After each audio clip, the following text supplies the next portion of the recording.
I remember last year I saw this article by Webster's Dictionary, and it was about the top online searches of 2023. And guess what came up as number one? It was the word authentic.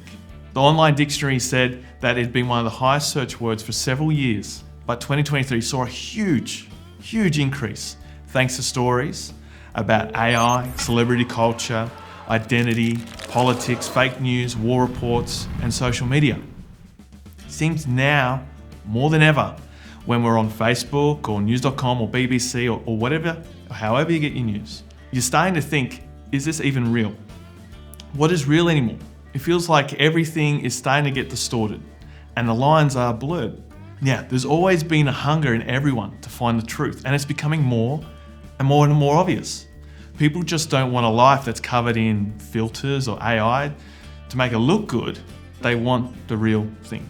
They want something that's tangible, something that's genuine, something that they can connect to, something that is so authentic they can put their life into it.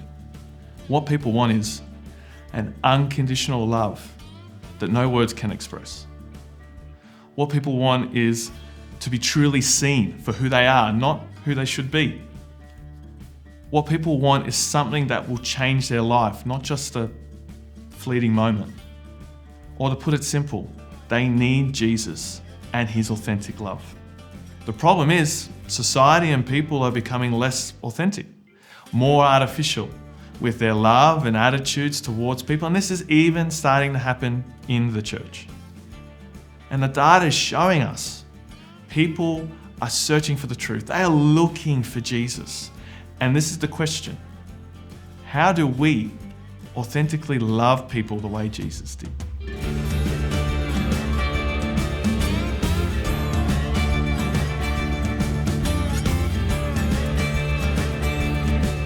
A few years ago, I remember meeting up with a friend for lunch. It was a beautiful spring day and we're chatting about life, work, relationships, church, and God. And as the lunch is going on, we get to the point where we're discussing Jesus and how he reached people and our callings.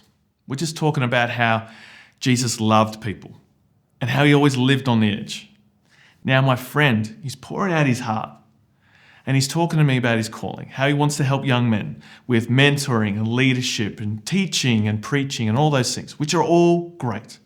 But the problem was that he had this list of things he had to do to get done before he could even start. He had to have the job, the car, the career, the influence, the success, the money, the status, even before he could start.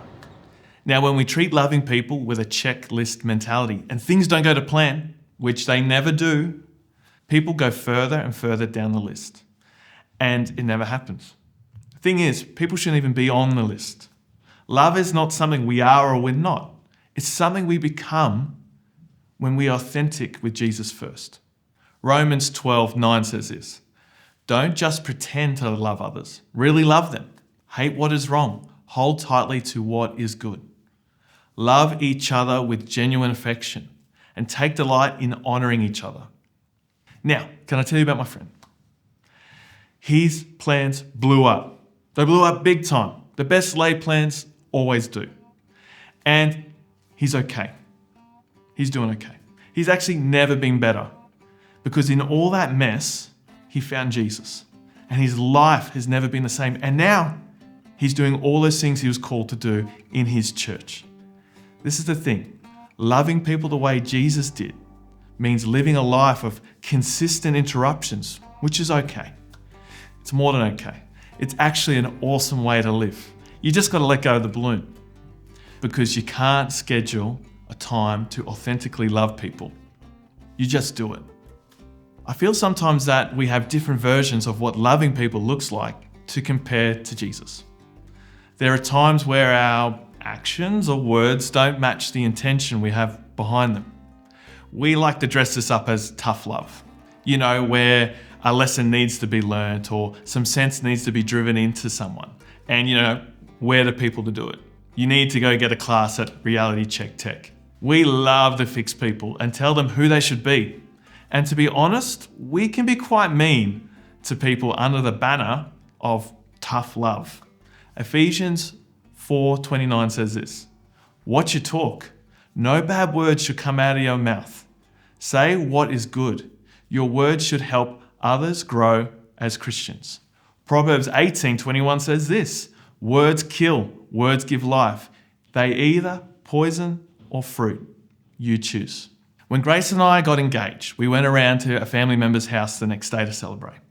They wanted to see the ring, get the story, and all the details, of course, of what we were thinking for our future wedding. What we thought was a celebration quickly turned into a lecture and a critiquing of how I'd missed the mark in so many areas of my life.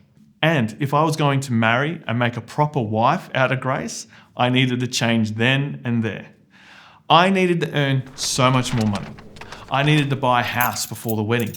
I needed to move out before on my own to understand the real world. No more holidays, no more guitars, become a harder worker, run your business better, etc., etc. It was an onslaught, not a celebration. I was so heartbroken after that lecture. Here I was, so excited to change my life forever and marry the love of my life, and I got told I wasn't even good enough, even before I started. And here's the point. I think we can easily critique people even before they start, and to be like us, instead of encouraging them to go all in and to be like Jesus. People will always need love and acceptance a lot more than they need advice, especially from us. Look at the woman at the well. Jesus didn't judge her. He didn't try to prove some obscure, hard-hitting point. He sat, he listened, he saw, and he changed her life. So instead of critiquing people to be like us, let's encourage people to live and love like Jesus. As I was working on the script for my Pathways episode, this video popped up on my Facebook feed. It's funny how these things find you. Anyway, it was about this guy interviewing protesters at a refugee rally in the UK.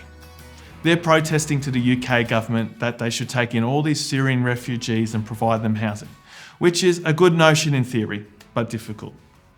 So this interviewer is going around and saying that he works for a refugee agency, and he's asking the protesters would any of them like to sign up and take one of these refugees into their house. And for about 5 minutes of this video, every single person said no. I don't have the room. I rent. Sorry, I can't afford it. Some people's like, I don't want a stranger living in my house. Some even pretended to be like, oh yes, I'll sign. Then when he pulled out some paperwork, they all of a sudden remembered their house was too small and I forgot, so I've got to go. The interviewer is just saying, right, I guess you're the moral voice and it's up to someone else to do it. None of you want to actually help if it comes at your expense. This is a thing we need to hold on to. We'll be known for our opinions, but we will be remembered for our love. People will always remember how they were loved. Romans 12:11-18 says this, never be lazy, but work hard and serve the Lord enthusiastically. Rejoice in our confident hope. Be patient in trouble and keep on praying. When God's people are in need, be ready to help them. Always be eager to practice hospitality. Bless those who persecute you. Don't curse them. Pray that God will bless them. Be happy with those who are happy and weep with those who weep. Live in harmony with each other. Don't be too proud to enjoy the company of ordinary people and don't think you know it all. Never pay back evil with evil. Do things in such a way that everyone can see that you are honourable. Do all that you can to live in peace with everyone. Bob Goff has this beautiful illustration in one of his books. This is what it says. At the end of each of our lives, if you were to ask the people who knew us what they'll miss the most, it would be the small ways we love the people around us. It will be the memories we made and the big mess-ups we walked through together. It will be our kindness, not our qualifications, that would outlast us. It would be the time we unsuccessfully tried to wrap up a puppy for Christmas, not the perfect vacation we planned for ourselves or the pay rise we got. It will be the fire we accidentally started in the house while we tried to do indoor camping during a storm. We won't be missed because of our lectures that we gave or the arguments we won. We'll be missed because someone will want to call us and share the joy from their day, and they will remember that we're no longer there to celebrate with. If we love people the way Jesus did, then we will live the most fulfilling and authentic life that there is to have. And the way that we love people will be our legacy, and that legacy will be Jesus in all his glory.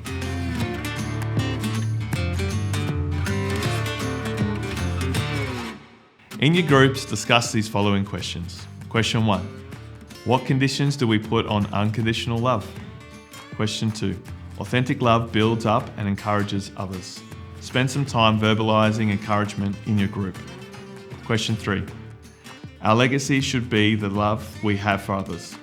If you die right now, what would your legacy say about you? And when you finish that, there's some prayer points for you and your group to pray over.